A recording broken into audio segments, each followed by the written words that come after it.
Hello and welcome to Todd Rolls Dice, where we are heading back to Ghyran with day 12 of the Scourge of Ghyran event.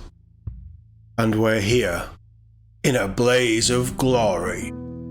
So today is the day of the Fyreslayers, and we have our new rules, well, faction pack I suppose it is, it's rules plus, isn't it? Obviously, our lore video will be up by the time you see this, but at the time of recording it hasn't quite gone live yet. We're not bothered about that. We can't see who's doing it, but we're not bothered about that. We're here for the rules. So what have we got? Our first Flame Grilled Tribute takes the form of a new prayer law, Vulcan Gifts. He's called Vulcan? Really, Games Workshop? Do you have no identity outside of 40k anymore? Volcanic Fracturing gives Magmadroths an explosive quality when injured. I like the sound of that, causing their volcanic blood to jet out with ever greater ferocity. They have fire for blood, that's cool. The other two prayers, Fury of Vulcatrix and Blazing Impetus, can both be used on infantry units, but are put to best effect on Magmadroths. The former grants extra attacks while the latter enables you to move a unit in the hero phase. Okay, sounds nice. The second tribute is the Marks of Vulcatrix. 3 Magmadroths upgrades, really focusing on the Magmadroth then, which, if that's the Magmadroth, that is an amazing model. I don't know if I don't look at Fyreslayers, I think they're a bit daft, but that is a beautiful dragon model. Droth. Magmadroth, it's a lizard. It's a great looking lizard. Anyway, back to the upgrades. Incandescent Blaze turns your average Magmadroth Firestream into an apocalyptic inferno that could potentially touch an entire unit in a single blast. Thickened Scales makes your Magmadroth harder to hurt, while Peerless Lineage enables you to pick a second target for a Magmadroth's Rampage ability. If you hadn't guessed by now, the Scourge of Ghyran War Scroll updates your Magmadroths. Specifically for the Auric Runeson, it has 2 new abilities that make it especially deadly when used in combination with the prayers and marks above. Should an Auric Runeson see his Runefather in trouble, he will fly into a volcanic rage, inflicting extra damage in a bid to protect Dad and his beastie. It is compulsory to shout, "Father!" as dramatically as possible when making this move. There you go, you've got your orders. You know what you need to do. The second ability is Calamitous Crash, a rampage ability that will see this Magmadroth bulldoze its way through a swathe of enemy units. Pair it with Peerless Lineage for even more destruction. So that's something that we've seen before, charging through units. It's not a new thing in AOS 4, it's not new for the Ghyran stuff, but that's, again, another repeat rule that we're seeing twisted into a faction. But it also kinda works. It sounds kind of fun.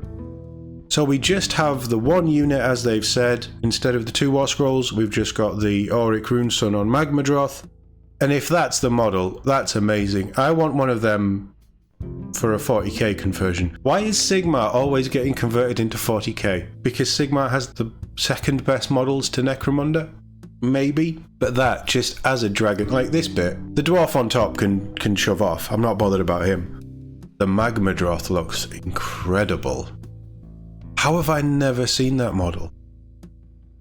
We've got our unit there, we'll touch on that in a second. Tomorrow's post is equally fiery, but it's a very different kind of fire. Sort of blue, or maybe pink, and sometimes green. We'll also be taking a look at the new objective markers that come in the new General's Handbook. Okay, so we're getting another GHB tease with the objective markers. That'll be fun because they are individually marked up, aren't they? They have their own icons and things. So we'll actually get to know what that's about. I'm thinking spearhead stuff, but we'll see. It's Tzeentch tomorrow, isn't it? I think. Might be demons. It's probably Tzeentch tomorrow. But we'll take a look at the new War Scroll. And first up, for Faction Rules Fyreslayers, we have the Marks of Vulcatrix. So 3 enhancements. The first one, Incandescent Blaze. It's a once per battle, your shooting phase ability. Effect, for the rest of the turn, double the attacks characteristic of this unit's Roaring Firestream, and this unit's Roaring Firestream has a damage characteristic of 3.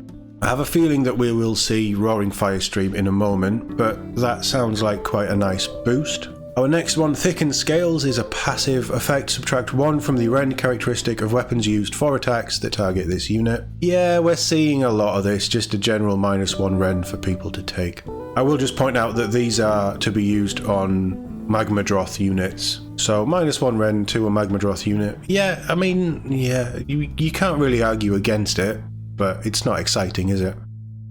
Our final one, Peerless Lineage. Reaction, you declared a rampage ability for this unit.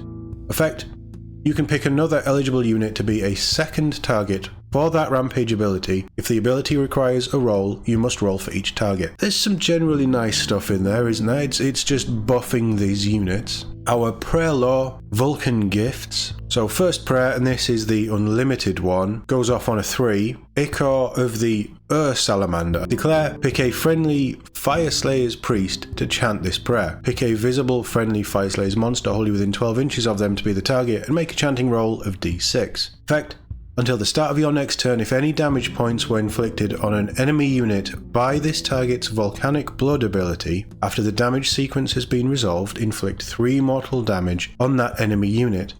If the chanting roll was a 6+, inflict d3 plus 3 mortal damage instead. So there is a chance that you're going to get that off on a 6 every time. Slim chance, but there's a chance. That just sounds like quite a nice damage boost. Our second prayer, Fury of Vulcatrix, goes off on a 4. Declare, pick a friendly Fyreslayers priest to chant this prayer. Pick a visible friendly Fyreslayers unit wholly within 12 inches of them to be the target and make a chanting roll of d6. Effect, add 1 to hit rolls for the target's combat attacks, including those made with companion weapons, nice, until the start of your next turn. In addition, if the chanting roll was an 8+, add 2 to the attack's characteristics of the target's companion weapons until the start of your next turn. Interesting. I quite like that. You could save up and have it go off on an 8 to do companion attacks as well.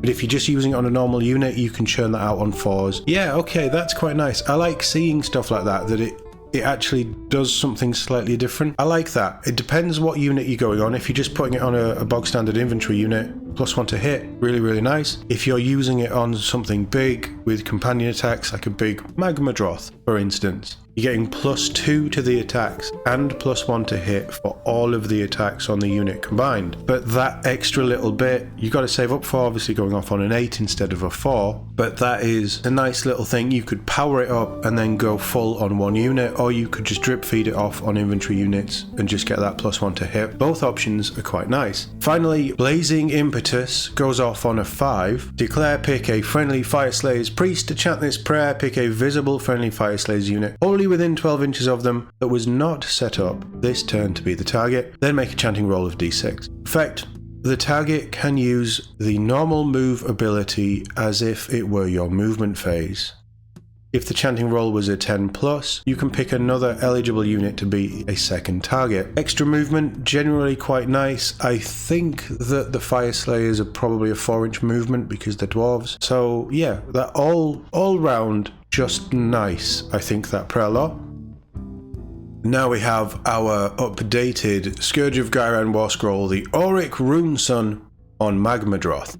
So this is a 10-inch move with a 4-up save, 6-up ward, 14 health, 5 control, what you'd expect from a big monster. Ranged weapons, we have that Roaring Fire Stream, anti-infantry +1 rend, companion attacks, so you can see how this is all built around these units. 10-inch range, 4 attacks, hits wounds on 3s, 1 rend, d3 damage, but with Incandescent Blaze, you can just up that to 3 damage.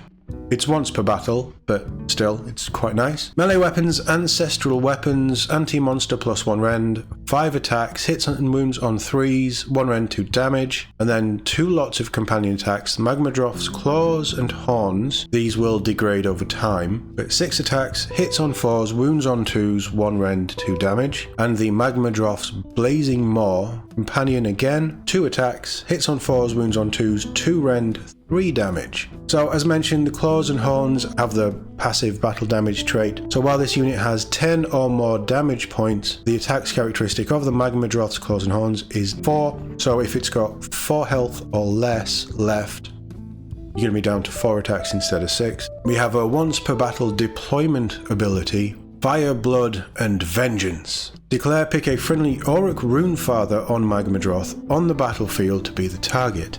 Effect, add 1 to the damage characteristic of this unit's melee weapons, including companion weapons, when the target is in combat, damaged, or destroyed. So if that Runefather is in combat, it's damaged, or it's destroyed, you get +1 to damage for all of the unit's melee weapons, which is going to take them up to damage 3 and damage 4 on the Blazing Maw. Wow. That's... wow. Am I reading that right? That sounds a bit good. Volcanic Blood is a passive effect. If you make an unmodified save roll of 1 for a combat attack that targets this unit, inflict 1 mortal damage on the attacking unit after the fight ability has been resolved. So it's just that Magma Blood coming out. But I like that it's on a fail save of 1. That's just, again, quite a nice little ability, isn't it? Our final ability for the War Scroll, it's a once per turn army, any combat phase ability, Calamitous Crash. Declare pick an enemy unit in combat with this unit to be the target. Effect roll a dice. On a 3-up, roll a dice for each model in the target unit. For each 5-up, inflict 1 mortal damage on the target. Keywords Rampage. So roll a dice on a 3-up, then roll however many dice, and on 5-ups. Bit messy, but yeah, fair enough. So it's a 5-up mortal damage to the unit that you're in combat with if you use that ability. It's just extra damage on what looks to be an absolute beast in combat. I think this is quite a nice War Scroll. Keywords: Hero Monster Ward 6-up, Order, Fyreslayers, Duradin, and a Magmadroth. And it is a beautiful model. I have to say, I'm really impressed with that model. And it is 310 points, regiment options 0 to 1 of Grimnir's Chosen, any Fyreslayers. Yeah, I like 310 is a lot, but you're getting quite a lot for those points, aren't you? If it wasn't Fyreslayers, I'd be more interested in running them. That is just a nice unit. A very nice unit. Right, let's take a look at the standard faction pack and see what the difference is.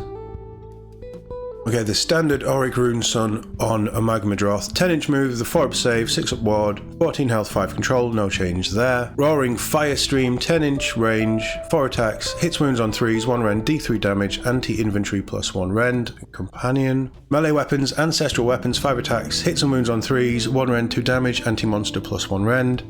Magmadroth's Horns and Claws, 6 attacks, hits on 4s, wounds on 2s, 1 rend, 2 damage, companion, and Magmadroth's Blazing Maw, 2 attacks, hits on 4s, wounds on 2s, 2 rend, 3 damage, companion. No change there. The Claws and Horns also has the battle damage traits. It's the same as the previous War Scroll. We have 3 abilities, so passive Vying for Glory. Effect: each time this unit destroys a monster, add 1 to the attacks characteristics of this unit's ancestral weapons for the rest of the battle. This unit can be affected by this ability multiple times, and the effects are cumulative. Wow, that could be huge. We have a once per turn army, end of any turn ability, Dominating Roar. Declare pick an enemy monster in combat with this unit to be the target. Effect: if this unit has fewer damage points than the target, subtract 10 from the target's control score for the rest of the turn. Keywords Rampage. That's nice. Yeah, that's quite nice. Just -10 to your control. And then our passive Volcanic Blood. Effect: if you make an unmodified save roll of 1 for a combat attack that targets this unit, inflict 1 mortal damage on the attacking unit after the fight ability has been resolved. No change there. Keywords: Hero Monster, Ward 6-up, Order, Fyreslayers, Duradin, and Magmadroth. And that War Scroll is 260 points, so a 50-point difference. So what do we think? For the 50-point extra, the base stats are the same, the weapon, well, the attacks, all of the attacks are the same. Obviously the new prayer laws and things have ways of boosting both of them. It really comes down to the skill. So Volcanic Blood is the same across all Magmadroths. I quite like your extra damage when, and I'm going to assume that you would take a Auric Runefather on Magmadroth. If you're running Fyreslayers, my guess is you'd take one of those units anyway. So, and if you're not, then you're not getting any extra bonus. But if you are, you get extra damage, which is really quite nice. I suppose the question is, how many monsters are you going into? Because you're losing your +1 attack just on the ancestral weapons, but you're losing your +1 attack every monster you kill. Granted, you've got to kill a monster to do that first, and to get real benefit, you've got to kill multiple monsters. So are you going to get value out of that ability on the cheaper War Scroll, but also Dominating Roar, -10 to an enemy unit's control, or Calamitous Charge, potentially doing mortal damage on a unit? 50 points is a chunk, isn't it?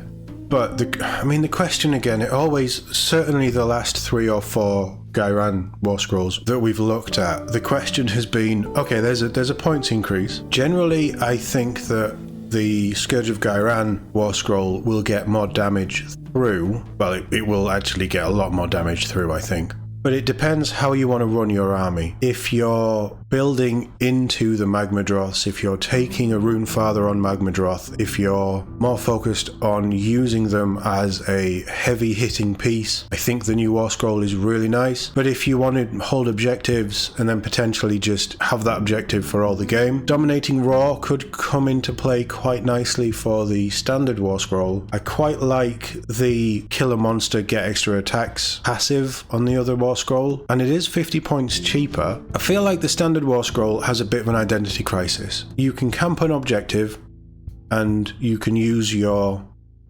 Dominating Roar ability, and you can probably, as long as you meet the criteria, you keep that objective for as long as you possibly can, or you use it as a hunting unit to go after monsters to buff up and then continue to buff up and take out monsters that your opponent fields, which is a very small selection of units. Whereas the Scourge of Ghyran one is very much a damage dealer. You're going to send it out to just hunt everything, go into units, go into monsters, go into heroes. You're going to get nice damage boost and nice synergy with all of the new Scourge of Ghyran stuff. You are paying more. This is a trend that we're seeing for a lot of these War Scrolls. I've touched on it the last couple of times. I don't think there's a better. I think it's a better for the situation or the army that you're building. And I say this every video at the minute. That just kind of feels exactly what Scourge of Ghyran is doing. It's giving you more choice.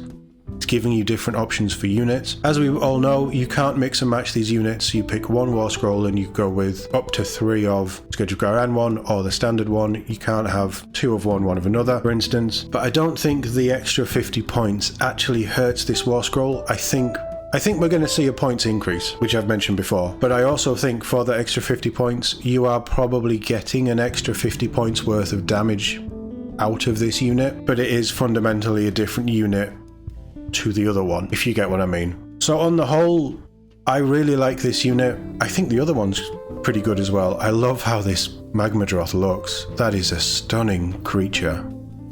Really, really nice. But really nice unit. Yes, it's expensive. 310 points is pricey, but I don't know what other units Fyreslayers have. I don't know what their inventory costs are. You could probably eat that 50 points and get a really nice unit here. I quite like the Prayer Law. I think there's quite a lot of usability across the entire army, but obviously this is all focused on Magmadroths, which you can see here with the enhancements given to Magmadroths. I think this is pretty good. Fyreslayers, you will have to tell me what you think of these new rules. I quite like them, and looking at the faction just through this Scourge of Ghyran update, I think there's some really fun stuff that you could do, but it is focused on running Magmadroths. So if you don't want to do that, this probably isn't for you. But I like it. I think it's up there with some of the better ones, and I really think it's building into a theme of running an army a certain way, and this War Scroll gives you that. Yeah, another very positive faction update, I think, for the Fyreslayers. We'll be back tomorrow with, I think it was Tzeentch, it might be Demons, it's one of the two. We'll be talking about it tomorrow. Let me know what you think in the comments. As always, thank you very much for watching, and I'll see you all in the next one.